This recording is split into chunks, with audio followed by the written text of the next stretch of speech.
माता सती ने प्रश्न किया काशी की धरा पर, काशी की भूमि पर, और काशी की धरा पर भगवान प्रश्न कर रही है माता सती भगवान देवाधिदेव महादेव से, भगवान शिव से, भगवान शंकर से। बाबा जी हमारे मन के संशय को मिटा दीजिए, ये पुनरपि जन्म पुनरपि मरणम, बार बार जन्म बार बार मृत्यु के प्रपंच से कैसे छूटा जाए वो हमको बता दीजिए।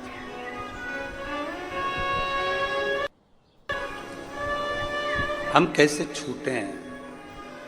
और भोलेनाथ सुना दो ऐसी कथा जिसे सुनकर मैं भी अमर हो लूं।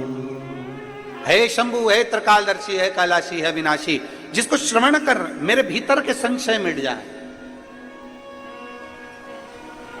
जिसको श्रवण कर मेरे भीतर का संशय चले जाए, ऐसी कथा मेरे जीवन को श्रवण करा दीजिए। मुझे श्रवण करना है ऐसी कथा जो मेरे संशय को मिटा दे, मेरे संशय को समाप्त कर दे। मां भगवान देवाधिदेव महादेव सुन रहे हैं। माता सती बारंबार प्रश्न कर रही हैं, भगवान शंकर से बारंबार प्रश्न किया जा रहा है, बारंबार। और कितना सुंदर बात है, शिव पुराण कहती है यदि हमारा कर्म अच्छा है,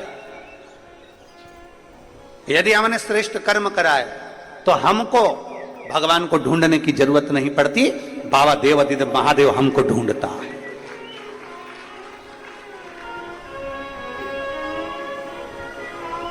अगर हमारा कर्म अच्छा है, अगर हमारे कर्म श्रेष्ठ हैं, तो हमको बाबा को ढूंढने की जरूरत नहीं, बाबा हमें ढूंढेगा।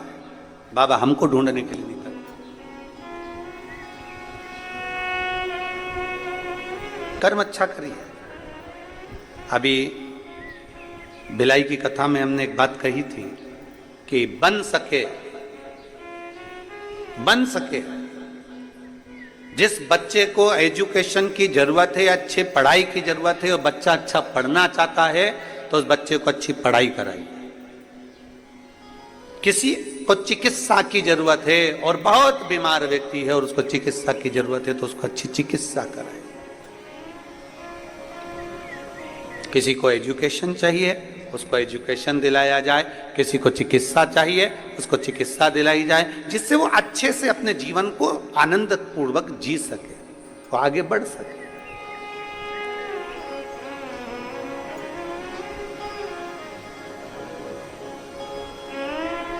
किस किसने सुनी थी भिलाई की कथा? हाथ उठाओ जरा। सभी ने सुनी है? रख लो रख लो रख लो। अगर चिकित्सा की जरूरत है तो चिकित्सा मिले, और यदि कहीं शिक्षा की जरूरत है तो शिक्षा मिले, और प्रयास करें कि अच्छी शिक्षा, अच्छी चिकित्सा जनमानस तक पहुंचे।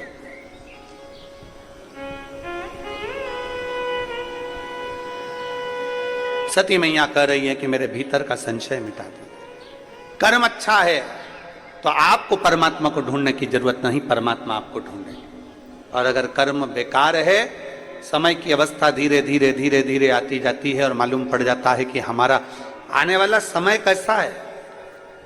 बचपन में कुछ अच्छा करा है तो जवानी में प्राप्त होता है, और जवानी में कुछ अच्छा करा है तो अधेड़ी में प्राप्त होता है, और अधेड़ी में कुछ अच्छा करा है तो बुढ़ापे में प्राप्त होता है। और यदि हम पूर्व से ही केवल थोड़ा थोड़ा थोड़ा थोड़ा पाप कर्म हमारा इकट्ठा होता गया, तो बुढ़ापे में यह मत सोचना कि बहू तो रोटी दे देगी, बुढ़ापे में यह मत सोचना कि परिवार के लोग जी हजूरी कर लेंगे।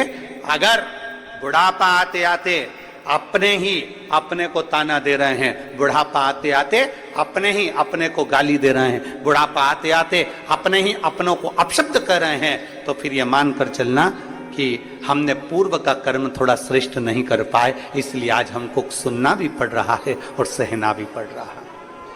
अरे मत बुरे कर्म कर बंदे वरना पछताएगा, भगवान की आंखों से तू बच नहीं पाएगा, तू बच नहीं पाएगा। अरे ओ अज्ञानी मत कर नादानी, अरे ओ अज्ञानी मत कर नादानी। तेरे कर्म का फल भी तू ही पाएगा, जैसा किया तूने तेरे आगे आएगा। मत बुरे कर्म कर बंदे वरना पछताएगा, भगवान की आंखों से तू बच नहीं पाएगा, तू बच नहीं पाएगा। अपने कर्म थोड़े श्रेष्ठ करें, जितना बन सके श्रेष्ठता का कर्म थोड़ा थोड़ा करते चलिए, थोड़ा थोड़ा बहुत है। ये मेरी जीजियां बेटी है ना, इनको ज्यादा पैसा नहीं मिलता है, ये तो थोड़ा बहुत मायके गई, पापा ने दे दिया, माँ ने दे दिया, बाबूजी ने दे दिया, महतारी ने दे दिया, थोड़ा थोड़ा इकट्ठा करती है। बच्चों का मिलता है वो इकट्ठा कर लेती है, थोड़ा सा पति देवता दे देते हैं वो इकट्ठा कर लेती है, थोड़ा कहीं कोई मेहमान पावना आ गया, कहीं से धन आ गया तो वो इकट्ठा कर ले। जो नौकरी करती है उनका नहीं कर रहे हम, जो सर्विस कर रहे हैं उनका हम नहीं कर रहे, हम तो जो घर की दीदियां हैं, घर की हमारी बहनें, हमारी जीजियां हैं, हम उनका करें थोड़ा थोड़ा थोड़ा थोड़ा, 50, 100, 500, 200, 25, 50, 100, 500, 200 इकट्ठा कर लेती है। किसके लिए इकट्ठा कराएंगे? बोलो बोलो जरा जीजियों, बोलो जरा जम के, खुद के लिए बोलो जम के, नहीं। किसके लिए इकट्ठा करा? ये पैसा इकट्ठा करा जब बच्चों को जरूरत पड़े तो मैं निकाल कर दे सकूं, और पति को जरूरत पड़े तो मैं निकाल कर दे सकूं, ये उस समय के लिए, खुद के लिए नहीं।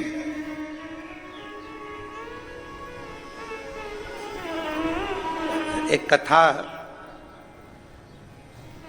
अमलेश्वर की कथा में हमने कहा था कि स्त्री से उसकी उम्र मत पूछो और पुरुष से उसकी आय मत पूछो। स्त्री से उम्र मत पूछो और पुरुष से, जम के बोलो जरा, आय मत पूछो। क्यों? स्त्री से उम्र इसलिए नहीं पूछिए क्योंकि स्त्री अपने लिए नहीं जीती, एक नारी जब भी जीती है अपने परिवार के लिए जीती है, इसलिए नारी से उसकी उम्र नहीं पूछी जाती, उसकी उम्र नहीं पूछते कि तू कितने साल की है।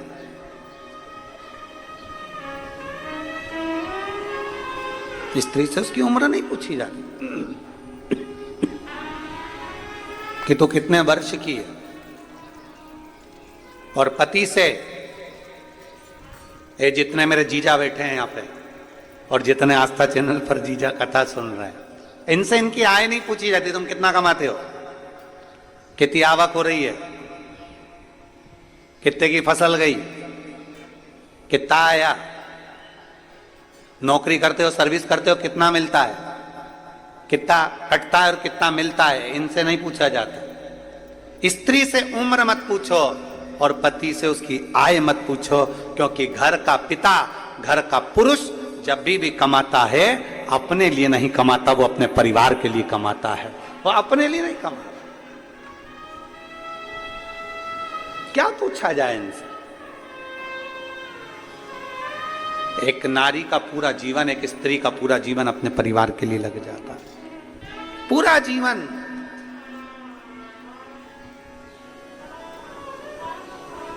एक पुरुष का पूरा जीवन कमाने में, शुरू से बस कमाना कमाना कमाना कमाना कमाना, और कमाते कमाते कमाते कमाते उसका पूरा जीवन केवल परिवार के लिए हो जाता है, परिवार के लिए। जब उसको पता चलता है कि मेरी पूरी उम्र निकल गई और मैंने इसका भोग ही नहीं भोगा। मधुमक्खी छत्ता बनाती है,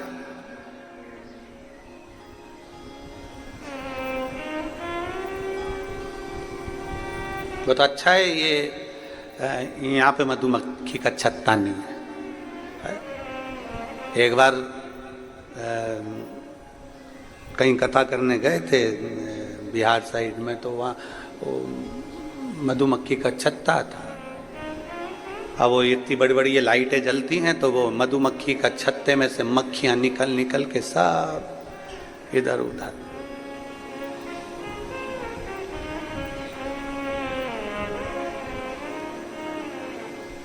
छत्तीसगढ़ सरकार को और छत्तीसगढ़ की प्रशासन को दोनों को धन्यवाद है, बहुत बहुत साधुवाद, बहुत बहुत साधुवाद।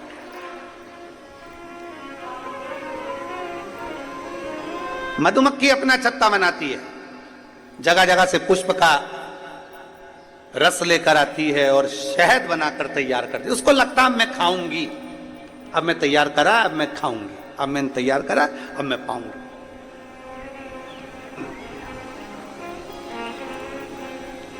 फिर सोचती है वो अब मैं खाऊंगी। जीवन बहुत विचित्र है। मेरी जीजियों, मेरे जीजाओं, मेरी बेटियों, मेरे बेटाओं, मेरी माताओं, मेरे भाई, मेरे बंधु, मेरी माताएं, ध्यान रखना जीवन बड़ा विचित्र है। जब दांत रहते हैं तब खाने को चने नहीं मिलते हैं, और जब चने मिलते हैं तो मुंह में दांत नहीं रहते। पूरा जीवन तो हम संघर्ष में निकाल देते हैं। बस मेहनत करूंगा, अभी थोड़ा कमा लूंगा ना, इसके बाद घर बनाऊंगा, घर बनाऊंगा, एक नंबर का मकान बनाऊंगा, गाड़ी लाऊंगा, ये करूंगा, वो करूंगा। मालूम पड़े घर भी बना लिया, गाड़ी भी लिया है, पर शरीर ऐसा हो गया कि घर तो नंबर 1 का बनाया, पर ऊपर एक बार अगर चढ़ गई तो 3 दिन बाद नीचे उतरी है। फिर क्या मतलब का घर? कई कई माताओं को बड़ा शौक रहता है, बस अपने पति से कहती है अपने एक मकान बनाएंगे। इतनी बारिश होती है ना, एक कपड़े सुखाने की जगह नहीं है अपने घर में। अरे बोलो तो सही है कि गलत है? अपने यहाँ कपड़े सुखाने की जगह नहीं है, अपन एक मकान बनाएंगे और घर में ऐसा ऊपर ऐसा शेड लगा देंगे जहां पर कपड़े सूख जाए, कर जाए, और ऊपर अपन 2 मंजिल का बना लेंगे। बच्चों का कमरा अलग, इस बेटी का कमरा अलग, दामाद अलग, तो ये सब चीज कमरे कमरे बना देंगे और ऊपर अच्छी व्यवस्था कर देंगे कपड़े वपड़े सूखने की। अब मालूम पड़े बेचारे पति ने हिम्मत कर कर, मेहनत कर कर, कमा कमा कर घर बना दिया। घर के ऊपर कमरे, कमरे के ऊपर छत भी बना दी, और छत पे ऐसी व्यवस्था भी कर दी कि कपड़े सूख जाएं।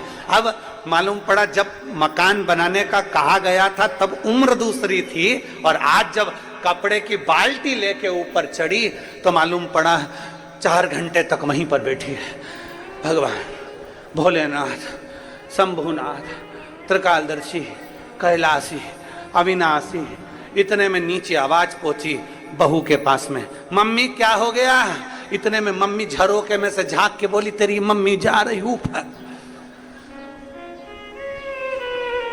तुरंत नीचे से बहू दौड़ी दौड़ी ऊपर गई और मम्मी को देखा हालत खराब, मम्मी को पानी वानी पिलाया उसने। जब दांत हैं तो चने नहीं है, और जब चने हैं बोलते जाओ जम के दांत। अभी कमा रहे तो विचार कर रहे हैं गाड़ी लूंगा, गाड़ी लूंगा, गाड़ी लूंगा। कमाते कमाते कमाते कमाते एक अवस्था डल गई और मालूम पड़े बुढ़ापे में गाड़ी भी आ गई। गाड़ी तो आ गई पर डॉक्टर ने कह दिया ज्यादा बैठ नहीं सकते, पीठ का गुरिया खसक गया। अब एक गुरिया खसक गया। अब थोड़ी देर तक गाड़ी में बैठा था, इतनी देर में तो घर पहुंचा और पत्नी कह रही जी सुनो तो सरी, कथा चल रही है, गांव का नाम नहीं बोलूंगा, यहां का नाम तो बोलूंगा ही नहीं।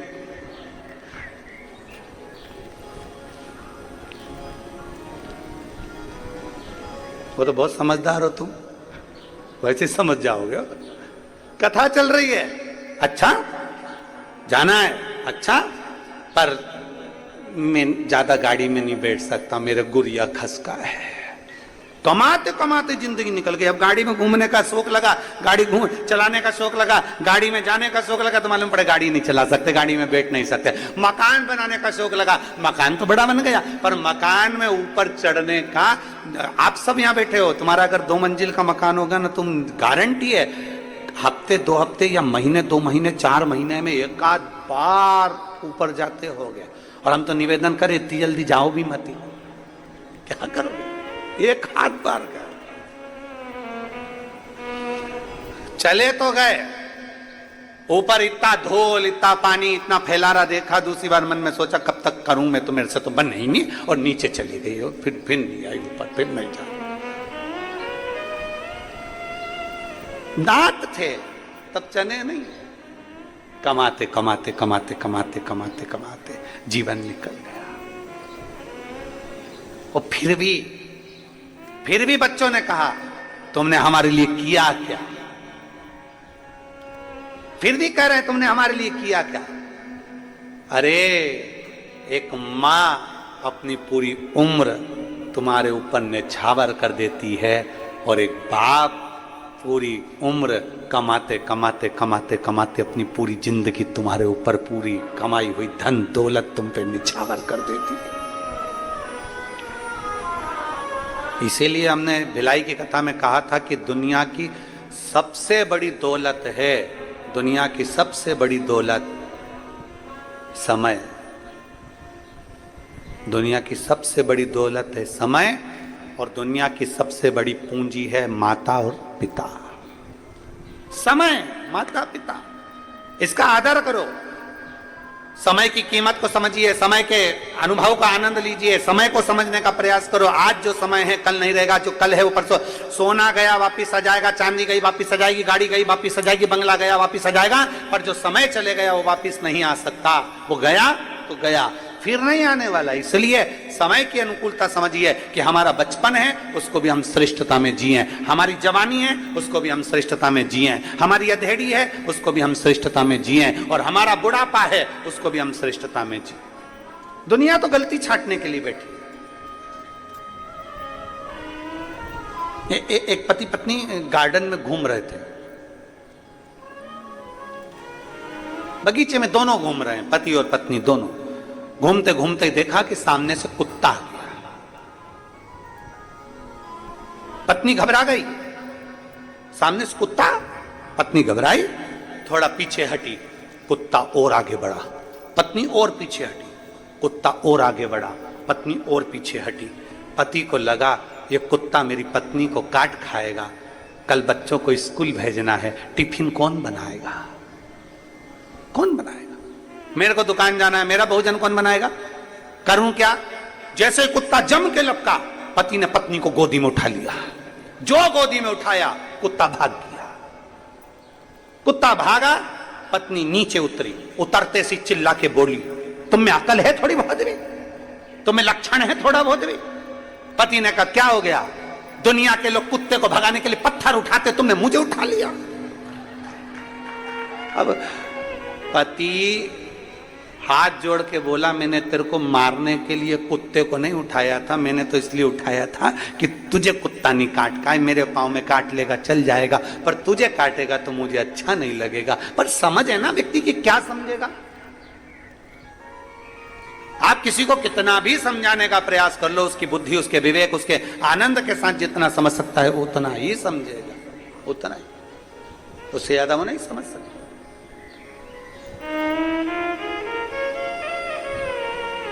बहुत बहुत कठिन है।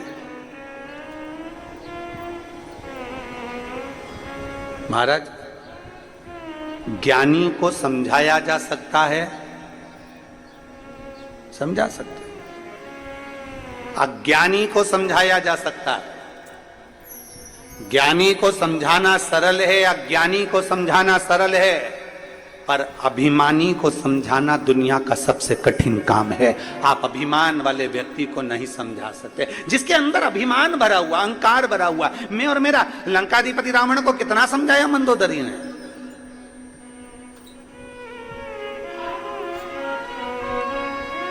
लंकाधिपति रावण को विभीषण ने समझाया, मंदोदरी ने समझाया, स्वामी सीता जी को लौटा रहिए, स्वामी सीता जी को लौटा दीजिए, पर अभिमान भरा हुआ था भीतर, मैं और मेरा, मैं दशानन, 10 ग्रीवा, हजारों हाथ, क्या समझती है मंदोदरी तू मुझको?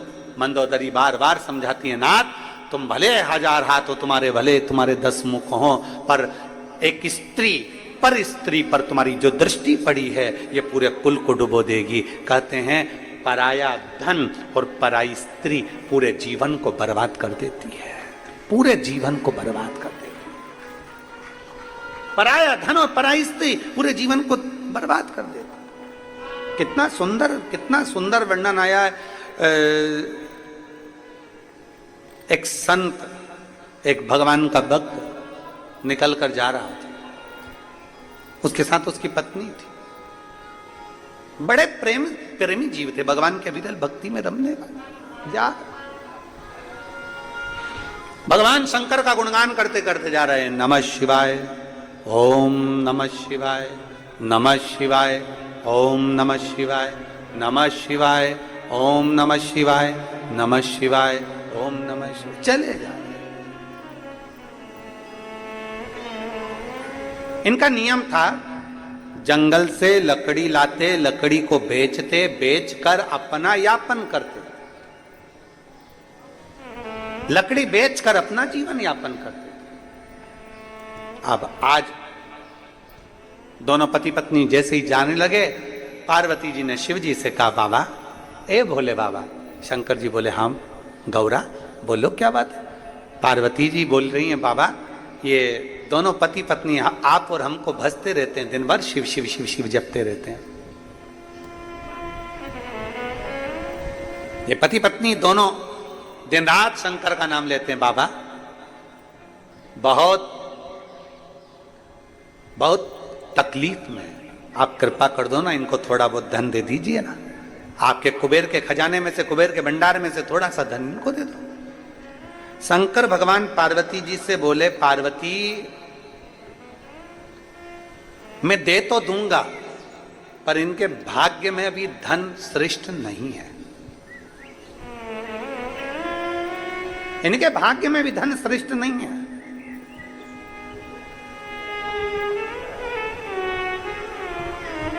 जिसका जितनी किस्मत में होता है, जब भाग्य में होता है तब प्राप्त होता है। जरा विचार करिएगा, कथा मुंगेली में होने वाली थी, डोम लग चुका है, स्टेज बन चुका है, मंच व्यवस्था हो चुकी है, सारी व्यवस्था हो चुकी है, पर पानी कीचड़ सब उस पंडाल में इतना भर चुका था कि पांव रखो और पांव उसमें जा रहा था, दब रहा।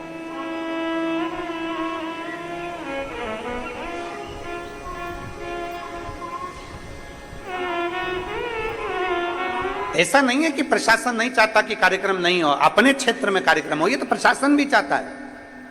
क्षेत्र के चाहे कलेक्टर हो, एसपी हो, एसएसपी हो, कमिश्नर हो, आईजी हो, डीएसपी हो, एसडीएम हो, हर तहसीलदार हो, हर टीआई, सब चाहते हैं कि हमारे क्षेत्र में भी बाबा की कथा हो। ऐसा नहीं कि नहीं चाहते, पर उनका भी एक भाव होता है कि सुरक्षित हो। सुरक्षा पहले, क्योंकि देखा हुआ है अभी भिलाई में जो कथा हुई है, भिलाई में 3 बार पहले कथा हो चुकी है, पर आपने देखा होगा ये जो चौथी कथा भिलाई में हुई, जो 3 कथा हुई है, उन कथा से भी ज्यादा भीड़, ज्यादा भक्त भिलाई की इस कथा में पहुंच गए। और इतने भक्त पहुंचे कि पूरी रोडों पर चारों तरफ भक्त भरे हुए थे।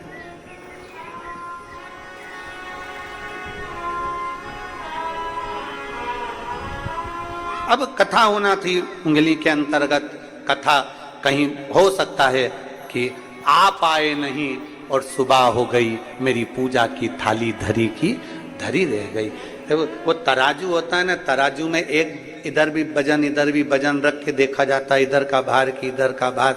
हमें तो लग रहा है छत्तीसगढ़ का कांटा यहाँ था और इधर भी भार देखा गया, तो हो सकता है तुमने पानी ज्यादा चढ़ाया होगा, तराजू उधर टपकाया।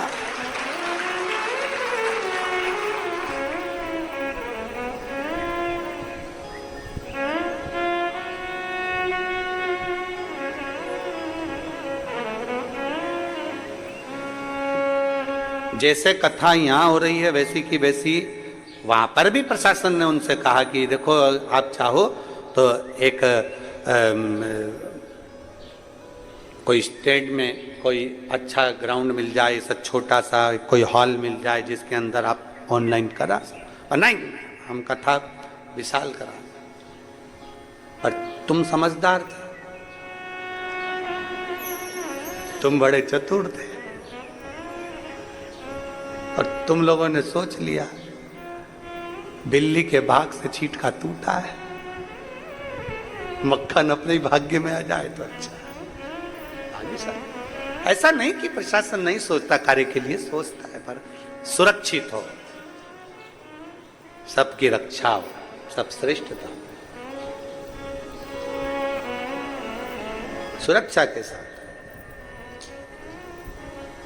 इनकी किस्मत में नहीं है। भगवान शंकर कह रहे हैं पार्वती अगर मैं इसको सोना चांदी दे भी दूं, हीरे पन्ने दे दूं, पर इन दोनों पति पत्नी के भाग्य में नहीं। कैसे नहीं है प्रभु? बहुत साधारण है ये लोग, दे दो ना, थोड़ा सा धन दे दो ना। शंकर भगवान बोले ये दोनों पति पत्नी नहीं ले सकते। मुझे मेरा विश्वास कहता है शंकर की आराधना करने वाला, शंकर की उपासना करने वाला ये दूर रहता, पर धन से भी दूर होगा और पर स्त्री से भी दूर होगा, नहीं ले सकते। पार्वती जी बोली मेरे को दो धन में तो क्या दो। पार्वती जी ने एक लाल कपड़े में थोड़ा सा आभूषण, माणिक मोती, सोना चांदी, हीरा पन्ना बांधा और रास्ते में डाल दिया। जहां रास्ते से ये दोनों जा रहे थे, दोनों अलमस्त होकर नमः शिवाय, ओम नमः शिवाय, नमः शिवाय, ओम नमः शिवाय, नमः शिवाय, ओम नमः शिवाय बोलते बोलते जा रहे थे। इतने में पति की दृष्टि उस धन पर पड़ गई। पत्नी थोड़ी पीछे थी, पति की दृष्टि पड़ी धन पर। पति ने देखा किसी का सामान गिर गया है, सोना चांदी। पति ने देखा पीछे पत्नी आ रही है, उसने तुरंत वहीं से मिट्टी हटाई और उस पे धन पे डाल दी।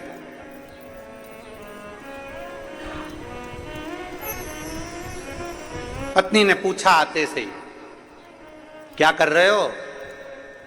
पति को लगा स्त्री का स्वभाव होता है थोड़ा सा, कहीं धन देखकर इसके मन में, लोगों के पर्दे देखकर मन में आ जाता है कि अगली दिवाली पे इसमें की पर्दे लाऊंगी।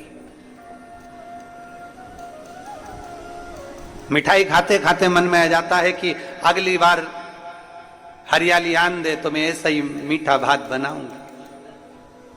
तो उसके मन में यह ना आ जाए कि ये सोना देखे, हीरे पन्ने देखे और इसके चित्तवृत्ति में यह ना आ जाए कि ये सारा धन मेरा हो गया,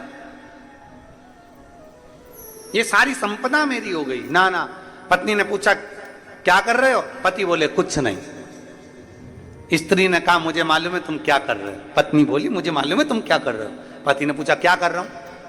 पत्नी बोली मिट्टी को मिट्टी में दबा रहा हूं। पति की आंख में से आंसू बह गए।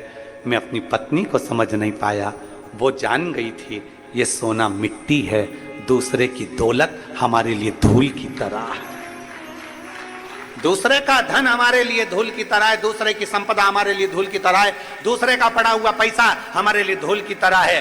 दुनिया के लोग समझ नहीं पाते। किसी का पड़ा मोबाइल मिल गया, सोचते हैं खुशी होती है, 2000, 5000, 10,000 का मोबाइल मिल गया, पर उसको मालूम नहीं है कि तूने 5000 का मोबाइल तुझे जो पड़ा हुआ मिला है वो तेरे को कौन से समय पर कहां ले जाकर तुझे खड्डे में डालेगा। किसी का पड़ा हुआ सोना मिल गया, चांदी मिल गई, कुछ सामान मिल गया, हम खुश हो जाते हैं। किसी का बैग मिल गया, किसी का चेन मिल गई, किसी का मंगलसूत्र मिल गया, किसी का सामान मिल गया, पर वो ये समझ नहीं पाते कि ये सोना हमें किस गर्त तक लेकर जा सकता है, किस गर्त तक लेकर जा सकता है।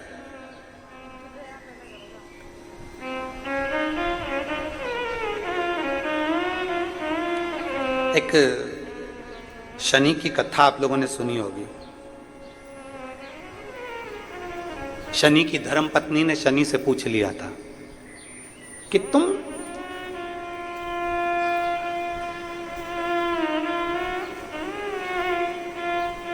किसको बर्बाद करते हो? शनि कहते हैं बुरे कर्म वाले।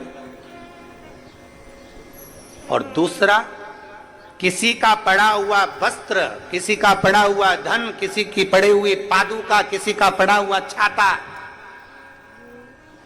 मिल गया और वो लेकर चले गया, बाद में एक दिन उसको पछताना पड़ता। पत्नी कह रही मैं जानती हूं ये मिट्टी को मिट्टी में डाल रहा है। पति की आंख से आंसू बहने लगे। गजब, पहचान गई तू? हाँ तुझे मालूम है? हाँ मैं जानती हूँ, सोना है इसमें, हीरे हैं इसमें, रतन है, माणिक है, इसमें असरफियां है सोने की। तुम मिट्टी को मिट्टी में दबा रहे, मिट्टी को मिट्टी। पति और पत्नी दोनों चल दिए दवा कर, ना जाने किसका गिर गया होगा वो लेकर जाएगा। शंकर भगवान ने पार्वती जी से कहा, पार्वती देख, मुझे मालूम था ये भक्त ऐसे ही है, नहीं लेंगे, नहीं ले सकते।